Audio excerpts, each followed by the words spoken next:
Andre Washington was 38 years old when his wife sat him down in the living room and told him she needed someone better, someone who could match where she was going. She said it without flinching. She had rehearsed it. For 14 months, while Andre cooked dinner, called his father on Sundays, and trusted his wife with their joint finances, Diane had been quietly building her exit. A signed divorce petition already drafted, a secret LLC funded with their shared money, and a man named Troy Mitchell waiting on the other side of a life she had already chosen. She filed. The marriage ended, and Diane walked away certain she had traded up. What she didn't account for was the man she left behind. Andre didn't beg. He didn't break. He didn't chase her. He simply got quiet. The particular quiet of a man who notices everything and says nothing until the moment is exactly right. 2 years later, Diane was still alone. Troy was gone, and Andre was sliding a ring across a restaurant table toward the woman who had been in his corner the entire time. But that ending didn't arrive by accident. It was built, the same way Andre built everything. Deliberately, precisely, and from a foundation Diane never knew existed. Before we jump into the story, comment where in the world you are watching from, and subscribe, because tomorrow's story is one you need to hear. The cast iron skillet had been his grandmother's. Andre knew that every time he picked it up, felt it in his shoulder, the way real weight always announces itself honestly. He'd seasoned it himself over 4 years of Sunday mornings, built up its surface layer by patient layer until it was black and smooth as river stone. His grandmother would have approved. She was a woman who believed that useful things deserved to be cared for. He moved around the kitchen the way he moved through most of his life, without waste, without hurry. The garlic went in first, the way it should. He listened to it hiss and pop in the oil, while Marvin Gaye moved quietly through the speaker on the counter, "Let's Get It On," fading into something slower, something that suited the Tuesday evening light coming through the window above the sink. The kitchen smelled like rosemary and cast iron, and a good life. Andre Washington was, by most honest measures, a man who had built something worth having. He was 38 years old. He had designed 3 buildings this year: a mixed-use development downtown, a fire station in the East District, and a school addition that he was quietly the most proud of. Structural engineering was, at its heart, the art of understanding what holds things up. Andre was very good at it. He had a reputation at his firm for being the man you brought in when something complicated needed to be made to last. He turned the chicken, checked the clock. Diane was late. That wasn't new. He noted it the same way he noted everything, without judgment, without alarm, just filed. He turned the heat down a degree and reached into the cabinet for 2 plates, the good ceramic ones she liked, and set the table the way he always did. Placemats straight, glasses filled, her coffee ready in the small carafe on the counter, because Diane did not drink water with dinner, and she did not drink wine on weeknights, and she took her coffee with oat milk and 1½ spoons of sugar, and Andre had known that for so long it required no thought whatsoever. He called his father every Sunday at 6 o'clock. Had for 11 years, since the day he moved out of Walter's house and into his first apartment with 2 boxes of clothes and his grandmother's skillet. Walter Washington was 68, a retired union carpenter with large hands and a small vocabulary, and the particular kind of wisdom that only comes from building real things for 40 years. Their Sunday calls lasted between 12 and 40 minutes, depending on what was happening in the world and how the ball game had gone. Andre never missed one. He heard Diane's key in the lock at 7:42. Hey. She came in without looking up, dropped her bag on the bench by the door, shrugged out of her jacket. Hey, Andre said. Dinner's ready. Sit down. I'll plate it. She did sit. She poured herself some water, not coffee, he noticed, and looked at her phone once before she set it face down on the table. "This smells good," she said, when he set the plate in front of her. Like she was a dinner guest, like she was complimenting a restaurant. "Rosemary chicken," he said. "Same as last month. You liked it." "Right." She smiled at him. The smile landed a little short of her eyes. "I remember." They ate. He asked about her day. She gave him the outline of it: a meeting, a difficult client, traffic on the bridge, the way you'd summarize a day for someone who didn't need the details. He listened. He told her about the school project, about the load-bearing calculations that had taken up most of his afternoon, and she nodded in the right places. Halfway through dinner, her phone buzzed against the table. "Sorry," she said, and picked it up. She looked at the screen, and something moved across her face. Quick, almost invisible, a loosening, like a held breath released. "I need to take this." She was already standing. "1 second." She went down the hall toward the bedroom and pulled the door mostly closed behind her. Andre sat still and listened to the muffled sound of her voice through the wall. He couldn't make out the words. He didn't need to. What reached him was enough. The register of it, the way it moved, easy and private, the way a laugh sounds when nobody's performing it for anyone. Low, warm, belonging entirely to whoever was on the other end of that call. He cut a piece of chicken, chewed, set his fork down. He was a structural engineer. He understood, professionally and personally, that the first signs of failure in a structure were almost never dramatic. No sudden collapse, no loud crack. Just small things. A hairline fracture in the wrong place. A measurement that was off by a degree. Details that didn't add up, accumulating quietly, invisible to anyone who wasn't trained to look. Andre was very trained to look. Diane came back to the table 7 minutes later. She apologized. She finished her dinner. She said she was tired and went to bed before 9. Andre stayed at the table. The house settled around him. The speaker had gone quiet. The overhead light was a little too bright for the hour, and the 2 plates were still on the table, hers half finished, his cleaned, and the coffee carafe sat on the counter, full, untouched. He sat with his hands around his water glass. He listened to the silence. It was his house. He knew every sound it made, every way the air moved through it, every particular creak of the hallway floor. He had chosen it. He had made the down payment. He had painted the kitchen himself over a long weekend 3 summers ago, while Diane was visiting her mother. He knew this house. But sitting here now, in the Tuesday night quiet, with Marvin Gaye gone and Diane's laugh still hanging somewhere in the back of his mind like a note played in the wrong key, it didn't feel entirely like his anymore. The water heater announced its problem the way most problems did. Not all at once, but gradually, then undeniably. Andre had noticed the pressure dropping in the shower 2 mornings in a row. On the 3rd morning, it was cold. He stood under it anyway, thinking, letting the shock of it work on him while he ran through what it would need. Probably the heating element, possibly the thermostat. Either way, he would need the warranty paperwork to find the model number and the service contact. The home office was the 2nd door on the left. Diane was already gone by the time he got there. Early meeting, she'd said the night before. He had nodded and asked her if she wanted coffee, and she said she'd grab something on the way, and the door had closed behind her at 7:12. He sat down at the filing cabinet and pulled open the 2nd drawer, where they kept the house documents. His fingers walked through the folders the way they always did. Mortgage, insurance, appliances, receipts, organized by his hand years ago. He had always been the one who kept things in order. He found the appliances folder. He pulled it out. Behind it, pushed flat against the back of the drawer, was a manila envelope. He almost missed it.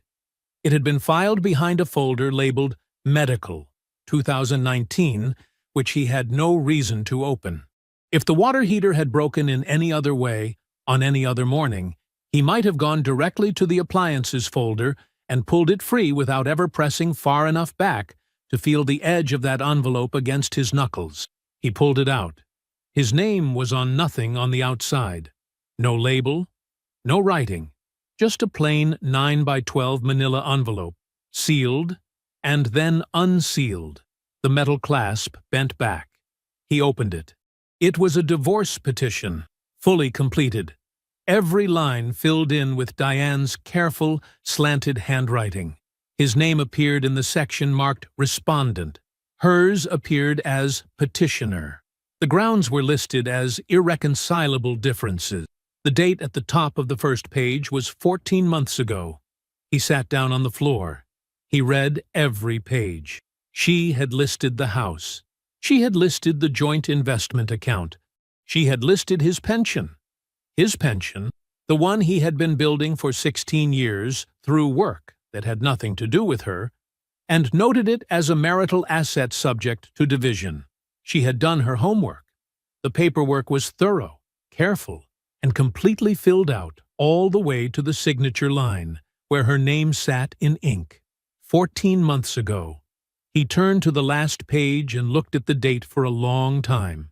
Then he put every page back in the envelope exactly as he found it.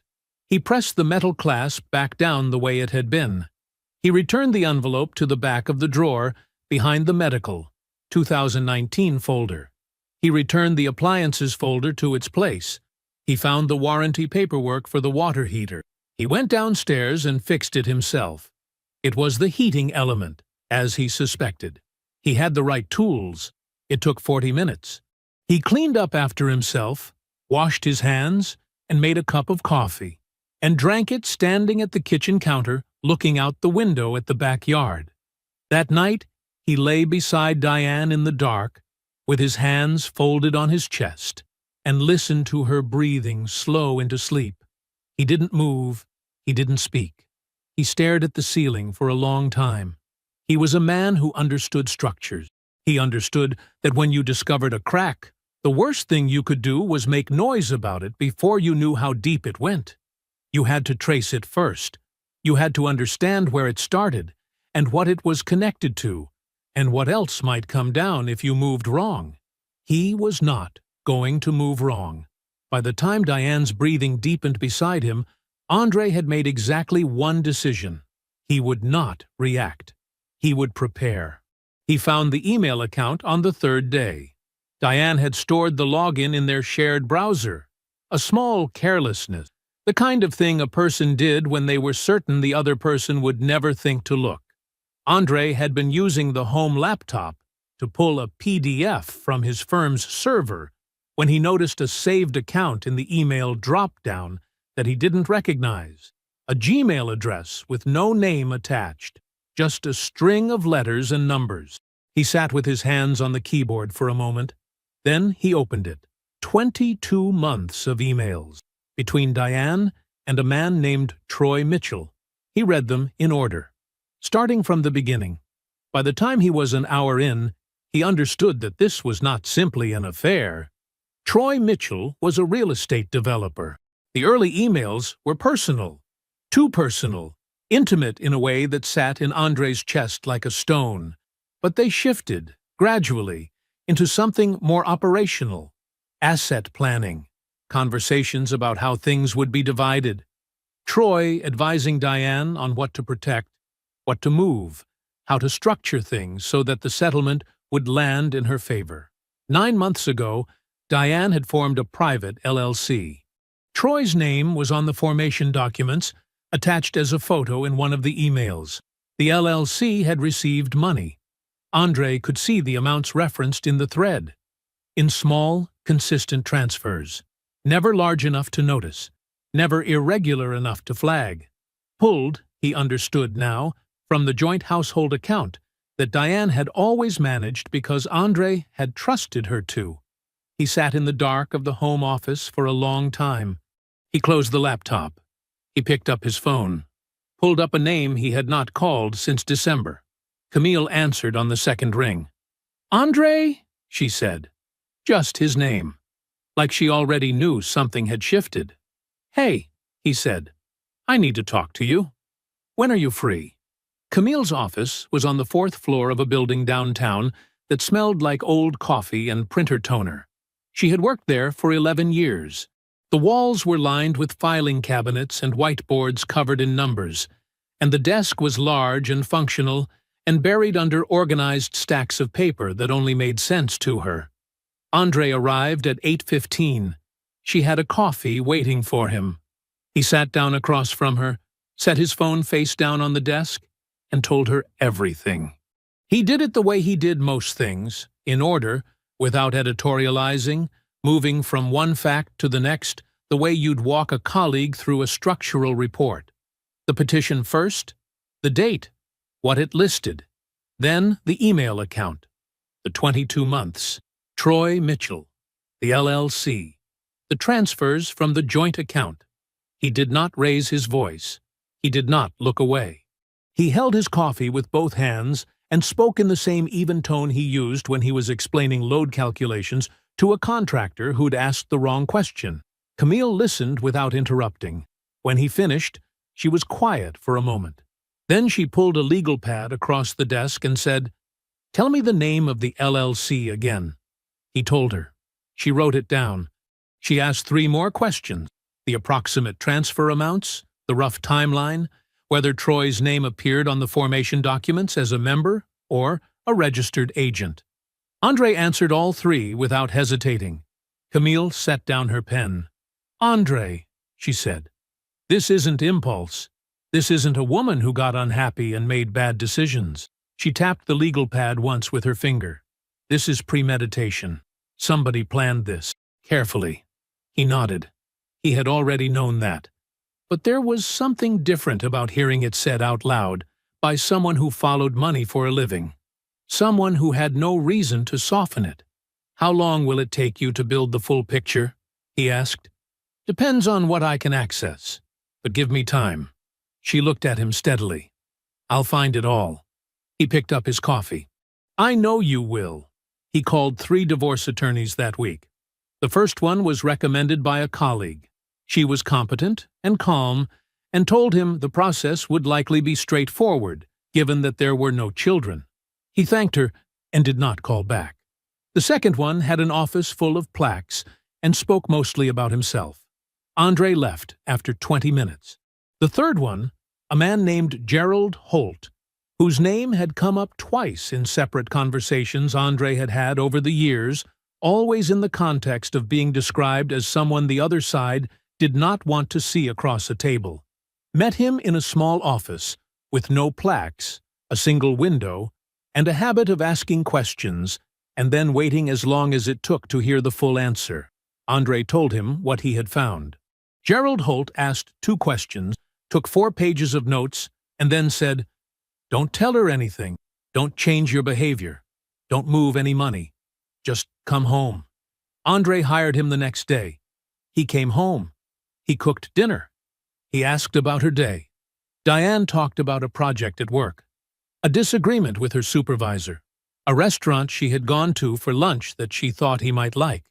She was warm in the particular way she sometimes was when she had something on her mind.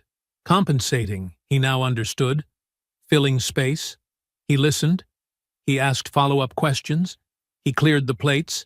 He did this for 2 weeks. On a Thursday evening, Diane asked him to sit down with her in the living room.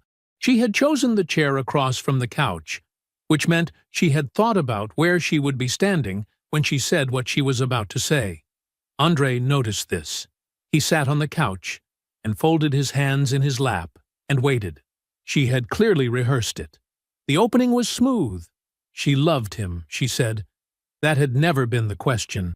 And she moved through it with the composure of a woman who had practiced in the mirror. She had grown, she said. She had changed direction. She needed things that were different now. Then she got to the part she had saved. "I need someone better, Andre." She held his gaze when she said it.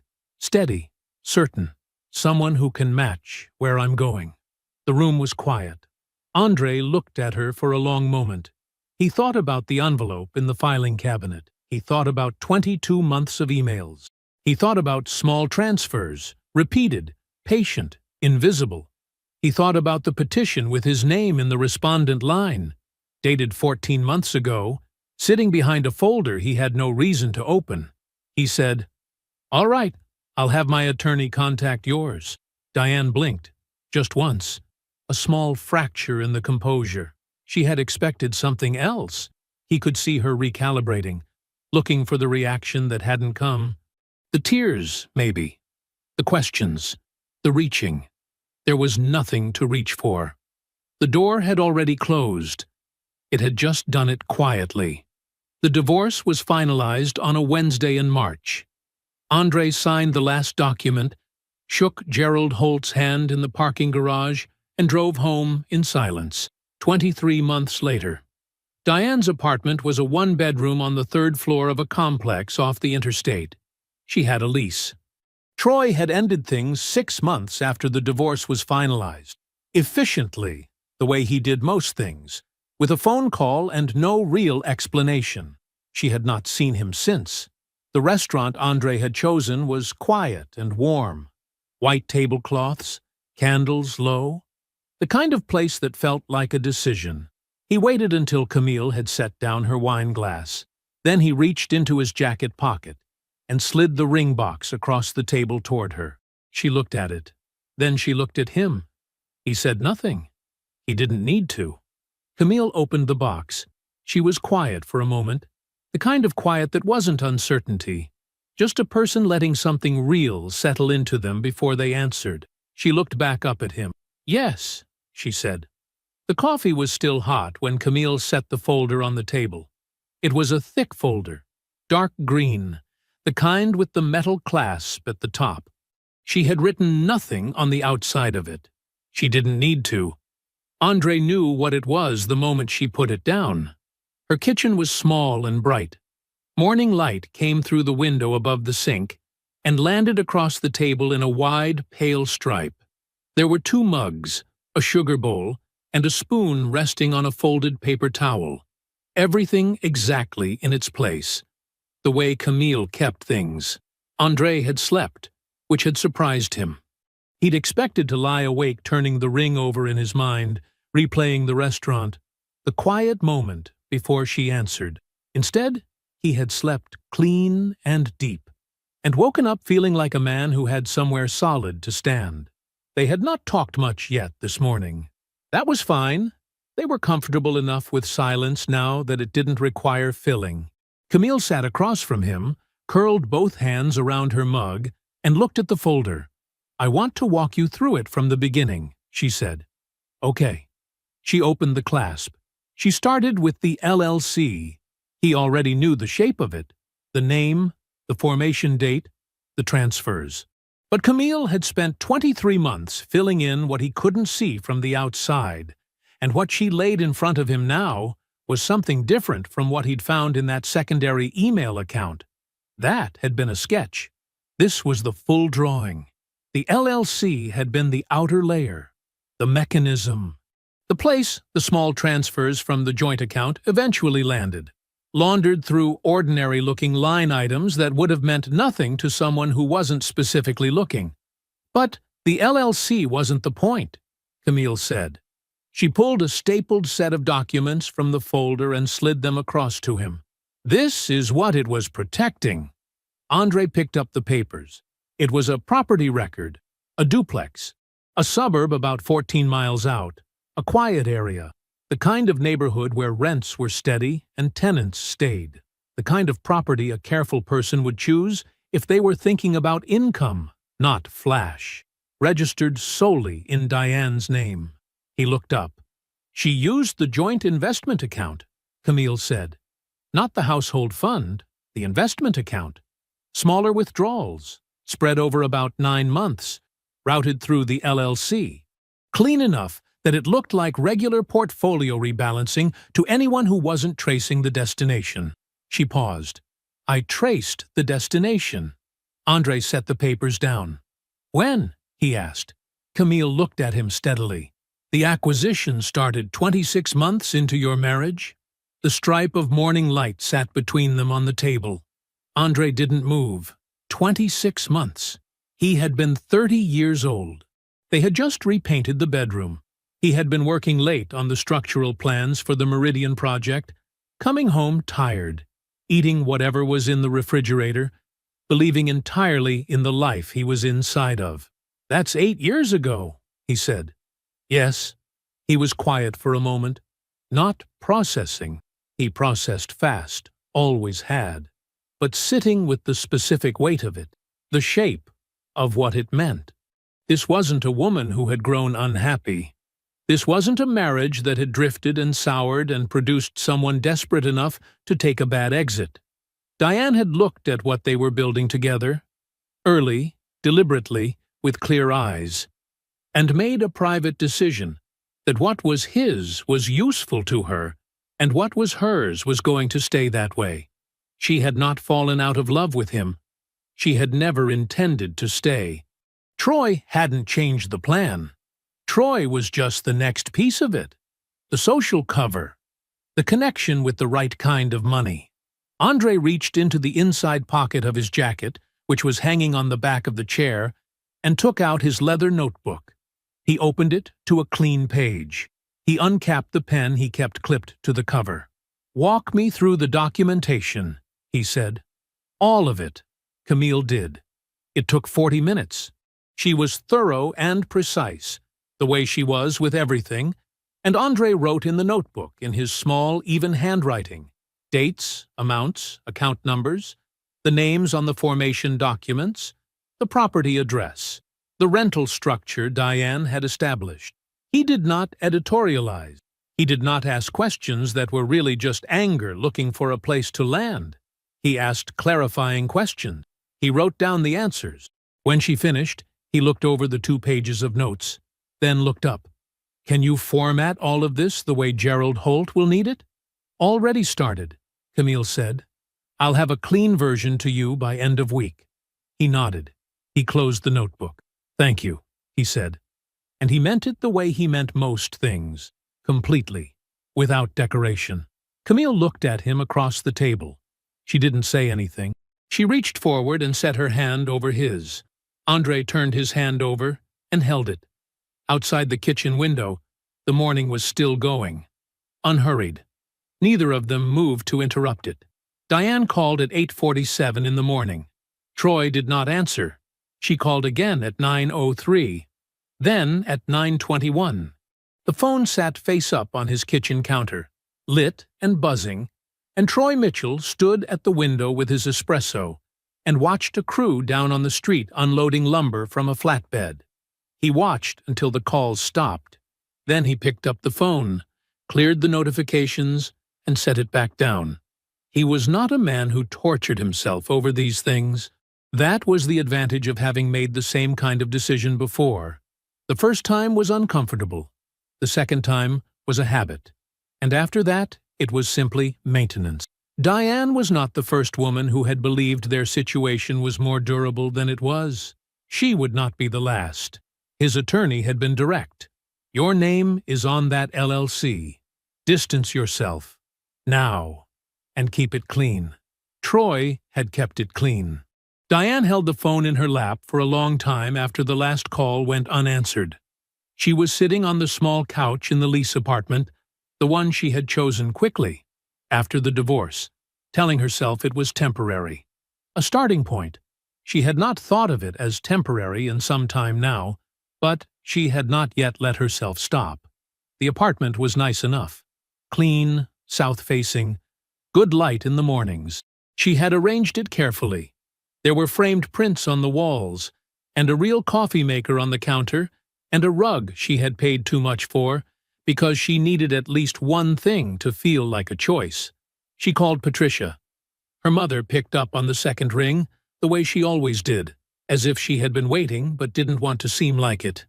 "Hey, baby." "Hey, Mom." A pause. Patricia had learned, somewhere in the last year, to let Diane fill the silences first. "He's not answering," Diane said. Patricia didn't ask who. "How long has that been going on?" "A few weeks?" It had been longer than a few weeks. Patricia probably knew that, too. "Diane." Her mother's voice was careful, level. The tone she used when she was about to say something she'd been holding. "I want to ask you something, and I need you to answer me honestly." "Okay." When did things with Troy start? Before or after you filed that paperwork? The air in the apartment seemed to shift slightly. What paperwork?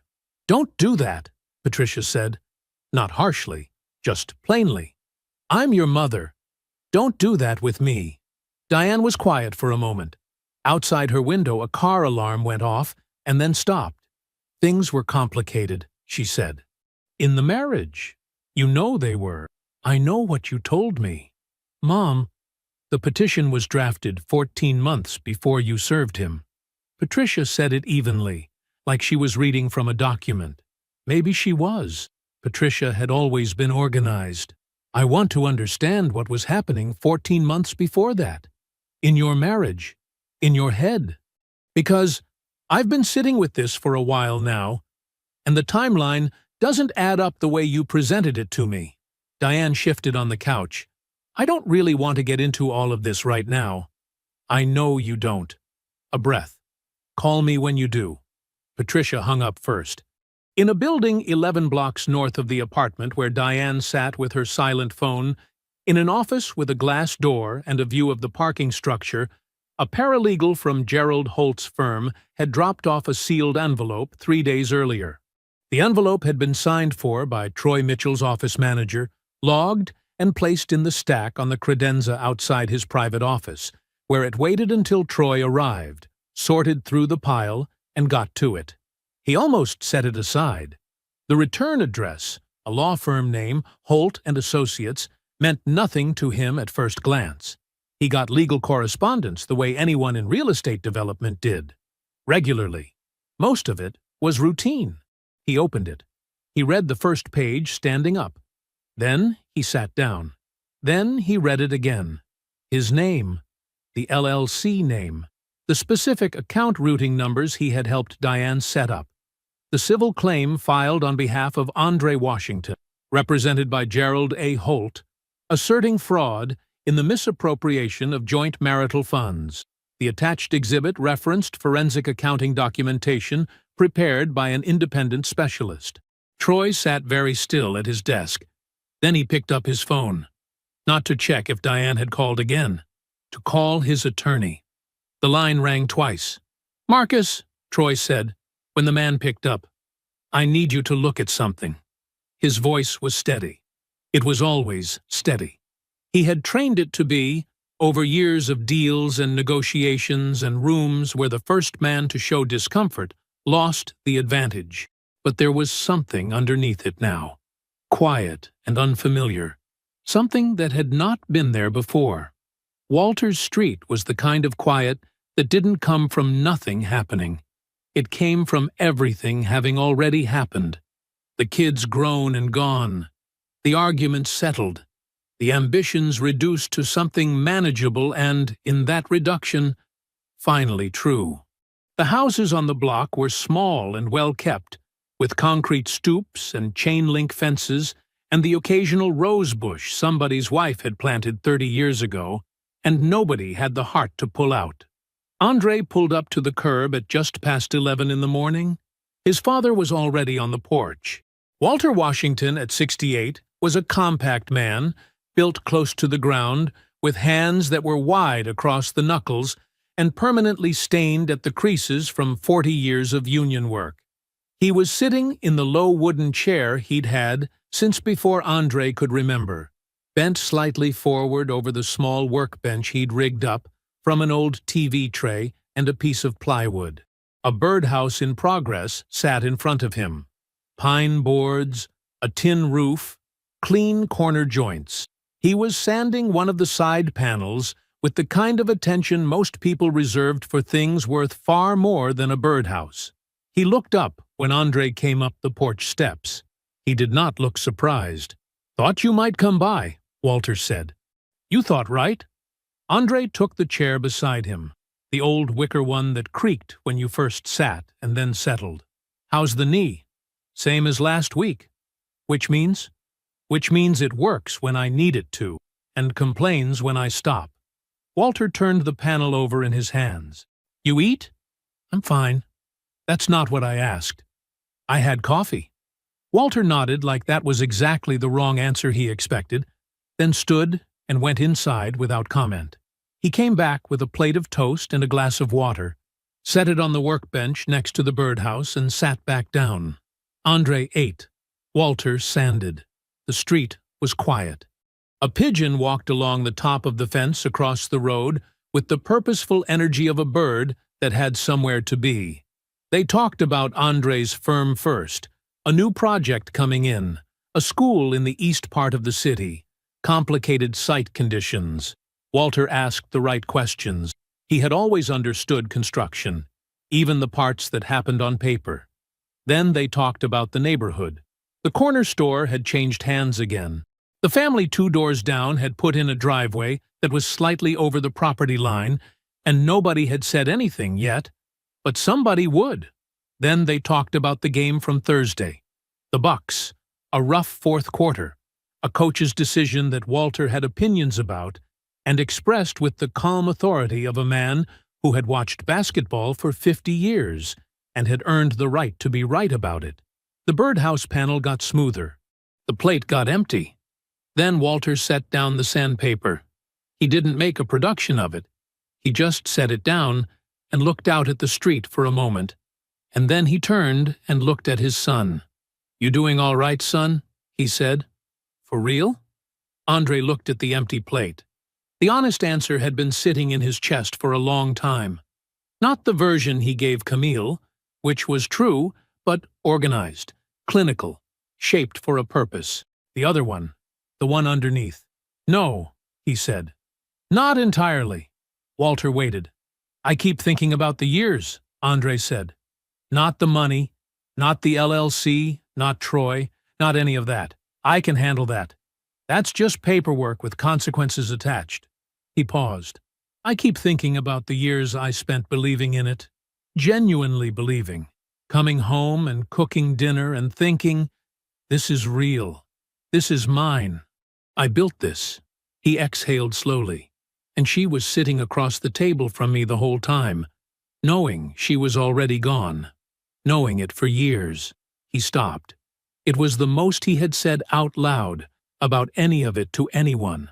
Walter didn't rush in to fill the space. He just sat with it, the way he sat with everything. Unhurried, present, like silence was not something to be afraid of. After a moment, he said, "You know what you learn when you build things for a living?" Andre looked at him. "Sometimes you get out there and the foundation ain't right. Maybe it was poured wrong. Maybe the ground shifted under it. Could have looked fine for years, looked solid, looked level. And underneath the whole thing was wrong." Walter picked up the sandpaper again, turned it once in his hands. A man who knows what he's doing, when he figures that out, he doesn't cry about it. He doesn't keep building on top of it and hope. He tears it down, gets back to good ground, builds the right one. He set the sandpaper down again. "That's not failure. That's just good sense." Andre was quiet for a long time. Then he nodded. They stayed on the porch another hour. The pigeon came back.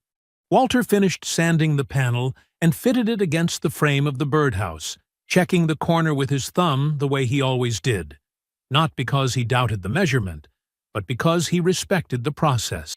Andre sat in his car outside the house as the late afternoon light came down flat and gold across Walter's roof. He took out his phone. Camille picked up on the third ring. "Hey." "Hey." He leaned back against the headrest. "I just left my dad's." "How is he?" "Good. Building a birdhouse." A pause. "He said something to me." "What did he say?" Andre repeated it. The foundation, the bad ground, the tearing down that wasn't failure. He said it simply, the way it had been said to him, without decoration. Camille was quiet for a moment. Then, "Your dad is a wise man." "He really is." Another pause. "Comfortable. The kind that didn't need filling." "I want to take you to dinner," Andre said.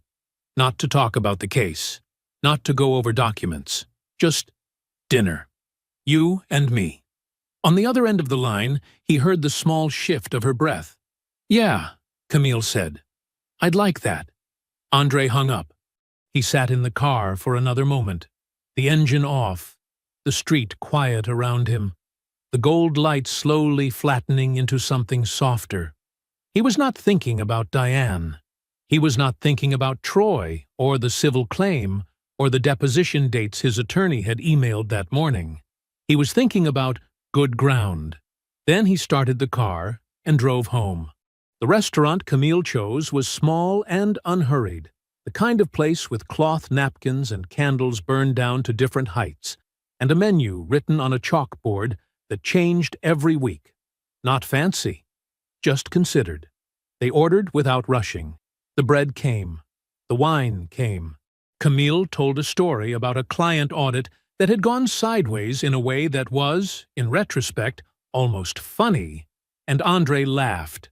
A real one, not the managed kind he had been producing for 2 years whenever the situation called for it. It was good. It was easy. It felt like something that had been waiting a long time to simply be allowed.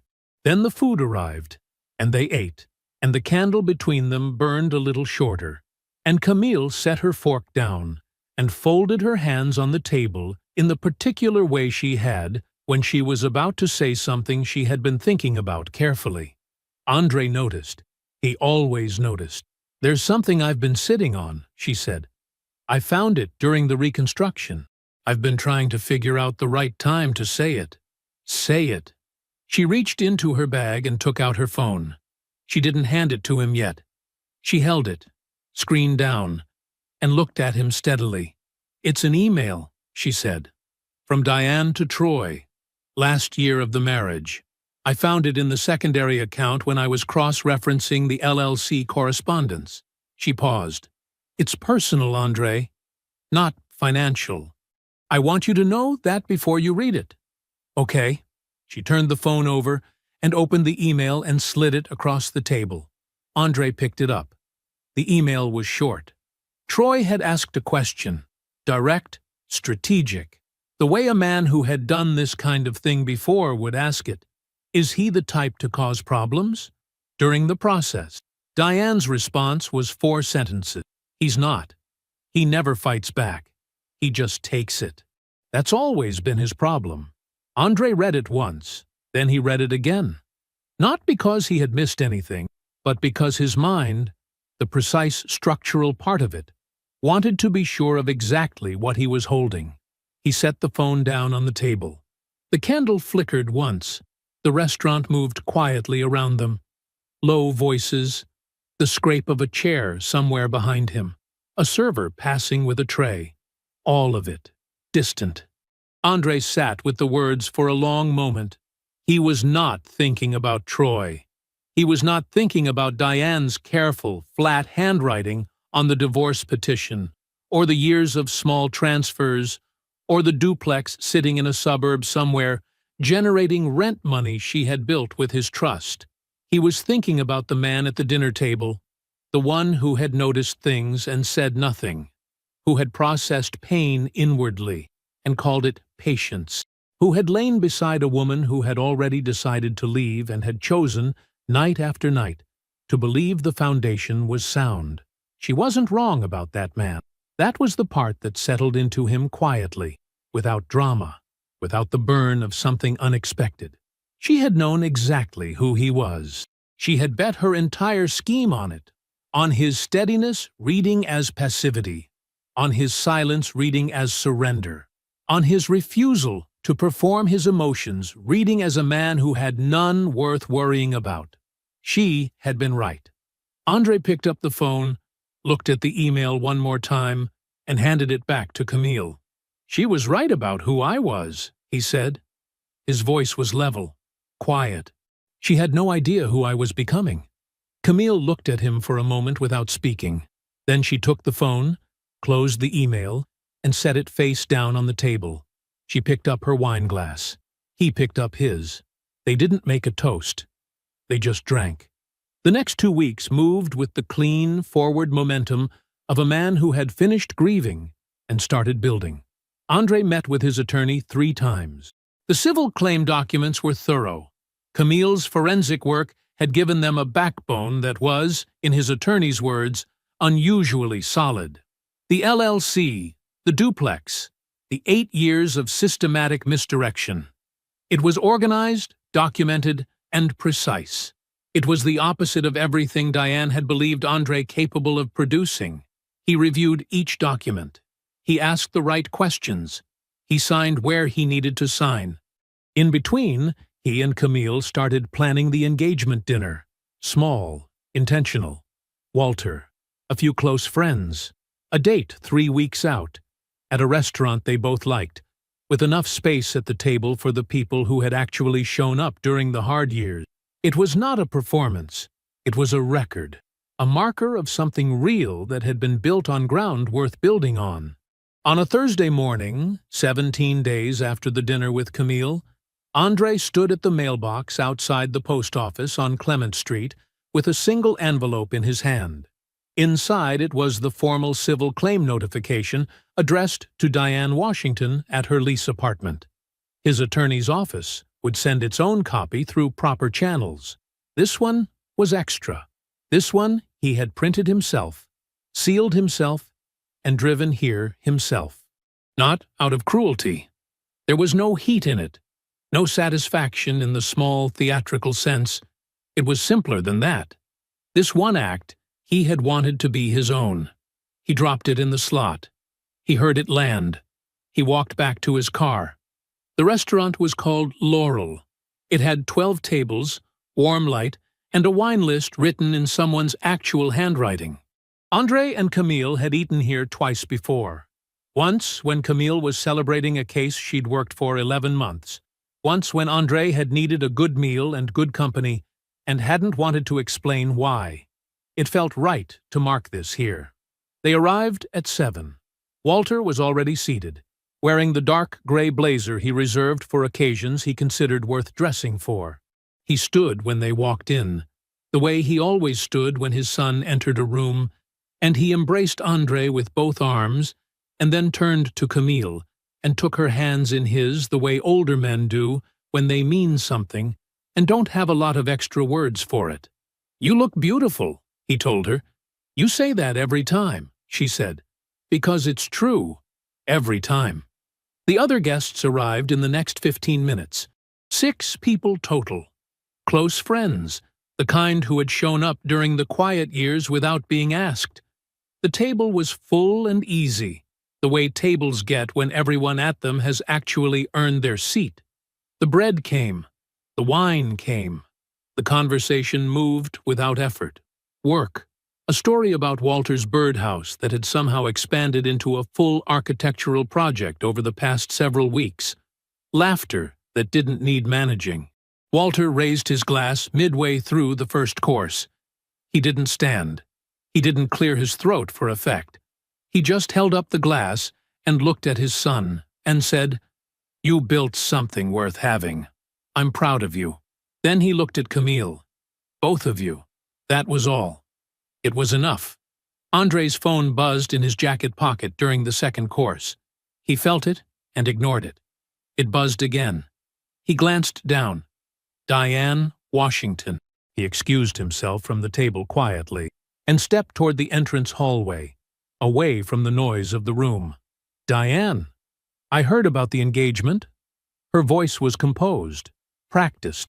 The voice she used when she had prepared what she was going to say, but was trying to make it sound like she hadn't. I think you need to slow down, Andre. It's been 2 years. It's been 23 months. That's the same thing." "It's not, but okay." He kept his voice even. "Is there something you need?" "I'm saying you're moving too fast. You're making a big decision, and I don't think you've given yourself enough time to—" "Diane." He said her name without sharpness. Just a period. "I moved exactly as fast as was right for me." A pause. "I just think—" "I appreciate the call," he said. "I have to get back to the table." He ended it. He stood in the hallway for a moment, then walked back and settled into his chair and picked up his wine. Camille glanced at him. He gave a small nod. "I'll tell you later." And she returned to the conversation without making anything of it. The dinner continued. 20 minutes later, the hostess touched his arm gently. "There's a woman at the entrance asking for you," she said. She says she knows you. Andre set his napkin on the table. He looked at Camille. Camille looked back at him, calm, clear-eyed, not surprised. Walter's expression didn't change. Neither of them moved. They understood without being told. Andre pushed back his chair and walked toward the front of the restaurant. Diane was standing just inside the entrance. She was dressed well. She had always known how to dress, and her posture was the composed, deliberate kind that costs something to maintain. She had her bag over one shoulder and her hands loose at her sides, and she was scanning the room until she found him. He reached her before she could move further in. "Let's go over here," he said, and he walked her to a quiet corner near the bar, away from the dining room, away from the table. His voice was not unkind. It was simply directional. They stood near two empty bar stools. The bartender was at the far end, occupied. The noise of the restaurant was behind them, distant, warm, continuing without them. Diane looked at him. She looked, if he was being honest, like someone who had driven here telling herself one thing and was now standing inside a different reality than the one she had rehearsed.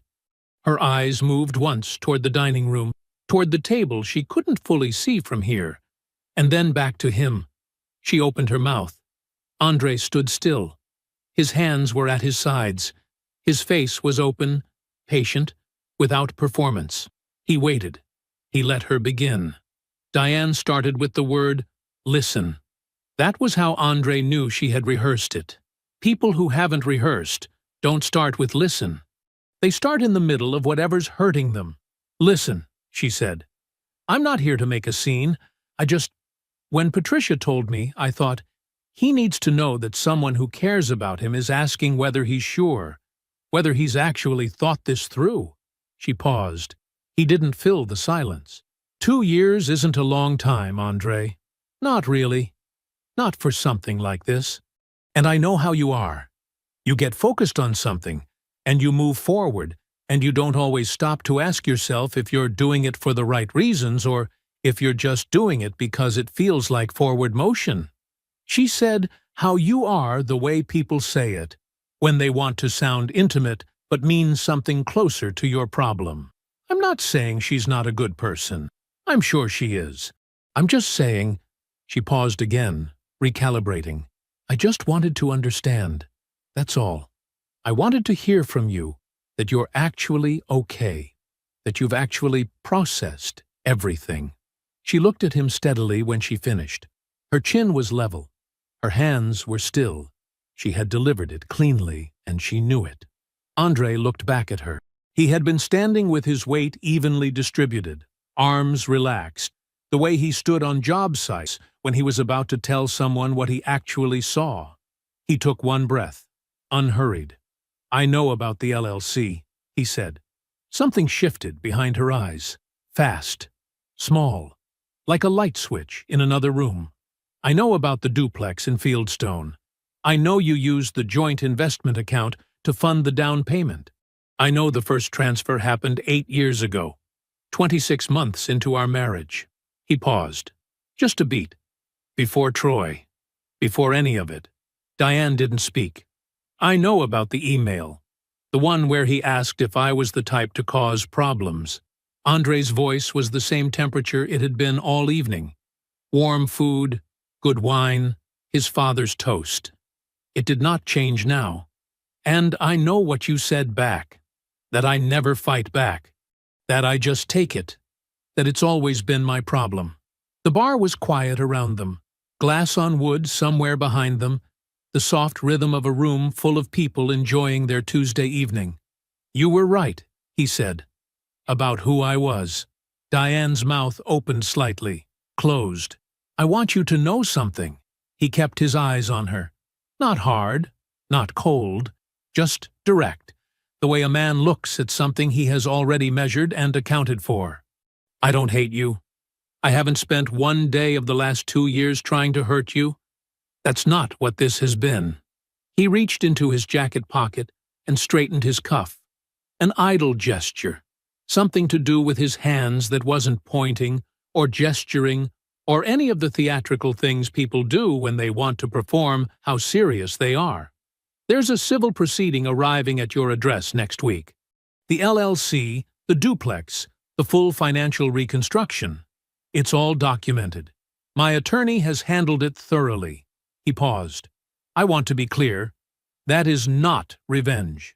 It is a legal consequence of financial fraud, and my attorney will manage it without my emotional involvement. I won't be following it closely. I have other things to attend to. He looked at her for a moment. He let her have the silence. Then he said, You sat me down in our living room and told me you needed someone better, someone who could match where you were going. His voice was quiet, even. I didn't argue with you then. He held her gaze. I'm not arguing now. He let that land. I just want you to look at where we're both standing tonight, he said, and ask yourself whether you found him. He didn't wait for an answer. There wasn't one she could give that would change anything, and he had not asked the question because he needed her to respond. He had asked it because it was the truth, and the truth didn't require her confirmation. He turned and walked back through the warm light of the restaurant, past the bar, past the soft noise of other people's evenings, and settled into his chair between his father and his fiancée. Camille looked at him. He picked up his wine glass. Walter was mid-sentence about something, the birdhouse, the correct gauge of finishing nails, and André leaned in and listened like a man with nowhere else to be. Diane stood at the bar. She stood there for a long moment, one hand resting on the edge of the counter, her bag on her shoulder, her posture still composed in that way that was costing her more by the second. The bartender glanced her way. She didn't look at him. She looked once more toward the dining room. She could see the table from here, the light, the easy movement of people who were glad to be exactly where they were. Then she turned, and she walked out. The wedding happened on a Saturday in October. Backyard, folding chairs, string lights that Walter had spent the better part of Friday afternoon hanging with the same deliberate care he gave to everything he built. The yard smelled like cut grass and the pot roast Camille's aunt had been working on since dawn. Somebody's nephew kept running through the flower arrangement. Nobody minded. Walter stood at the front in a pressed shirt and the reading glasses he pretended he didn't need. He had printed the ceremony on index cards, 4 of them, in large, neat handwriting. He delivered it the way he did everything, without hurry, without performance, with the full weight of a man who meant every word. When he got to the part where he asked André if he took this woman, André said, I do, before Walter finished the sentence. Camille laughed. Walter shook his head slowly, the way fathers do when they're proud and won't say so directly. The small crowd laughed with her. And that was the whole ceremony, really. Not the words, but that moment. The laugh through the October air. The easy way André reached for Camille's hand. The fact that Walter had to pause and clear his throat before he could continue. It was not a performance. It was just real. And real, André had learned, was the only thing worth building toward. The civil proceeding concluded 3 months before the wedding. The settlement was significant. Camille's forensic reconstruction, clean, thorough, legally unimpeachable, had documented 8 years of financial misdirection with the kind of precision that leaves no room for argument. The duplex in Fieldstone, the asset Diane had spent years quietly building with money that was partly André's, became a contested item in the resolution. She did not keep it outright. The equity she had accumulated, the rental income she had collected, all of it entered the accounting. All of it was addressed. Troy's name on the LLC made him jointly liable. His attorney had advised settlement from the moment he reviewed Camille's documentation. Troy complied, quickly, and without the charm that usually got him through difficult situations, because charm has limited utility when the paper trail is that clean. The settlement cost him. Not just money. The proceedings moved through normal legal channels, the way these things do, and the details reached people in the same professional real estate circles where Troy had spent years building his reputation. Two of his development partnerships dissolved within 6 weeks of the settlement becoming known. A third deal, a mixed-use project he had been negotiating for 8 months, fell through when the other party quietly withdrew. Troy relocated to another city 4 months later. He told people it was for opportunity. The people who knew him understood it differently. Patricia called Diane on a Thursday evening, 2 weeks after the deposition. Diane answered, expecting the version of her mother she had always been able to rely on. The one who softened things, who found the angle where love was still operational. She did not get that version. Patricia's voice was steady, measured, the way it got when she was saying something she had been sitting with for a long time and had decided, finally, to stop sitting with. "I want you to know that I love you," Patricia said. "That's not what this call is about." A pause. "I'm ashamed, Diane, not of the divorce. Your marriage was yours to end. But the method, the years of it, the planning, the money." Patricia stopped. "Then, that man gave you a good life, and you treated it like a transaction." Diane opened her mouth. She didn't say anything. Patricia didn't fill the silence either. She let it sit there between them, honest and heavy, the way uncomfortable truths tend to sit when the person saying them refuses to take them back. There was nothing Diane could offer, no framing that changed the timeline, no explanation that addressed 8 years of deliberate financial misdirection. She knew this, and Patricia, who had raised her, knew that she knew. The call ended shortly after, politely, lovingly even, in the way Patricia loved, without softening the thing she needed to say. Patricia began spending Sundays with Andre and Camille 2 months later. She brought food. She stayed long.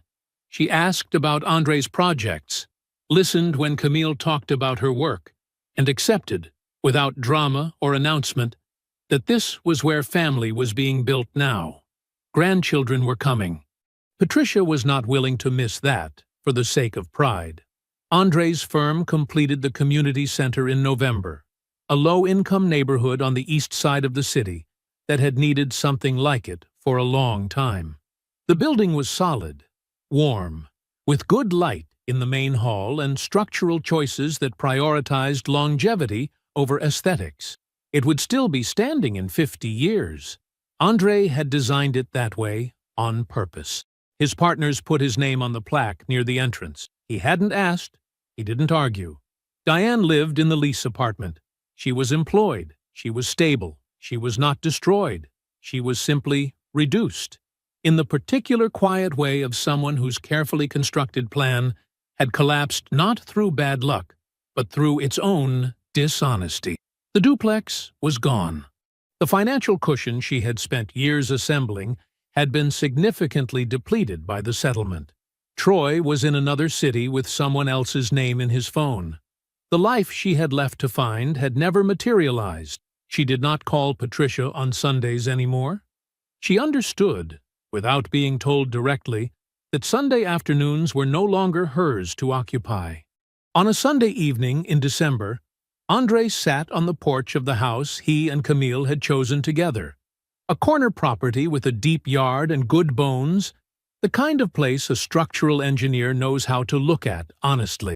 His father's voice came through the phone, unhurried, mid-story about a neighbor's fence and what it said about the neighbor's character. Andre listened. He had his feet up on the porch rail and a cup of coffee going cold on the side table, and the winter air was clean and still around him. Through the screen door behind him came Camille's laugh, full and easy, the sound of a woman completely at home, followed by her aunt's voice rising to meet it, followed by the particular warm noise of a house where people were glad to be. Andre looked out at the yard. The string lights from the wedding were still up. He hadn't taken them down. He wasn't sure he would. His father was still talking. Andre leaned back in his chair and listened, and let the evening be exactly what it was. I hope you enjoyed that one. Be sure to like the video and subscribe so you don't miss the next story. I've picked out 2 more for you that I think you'll really like.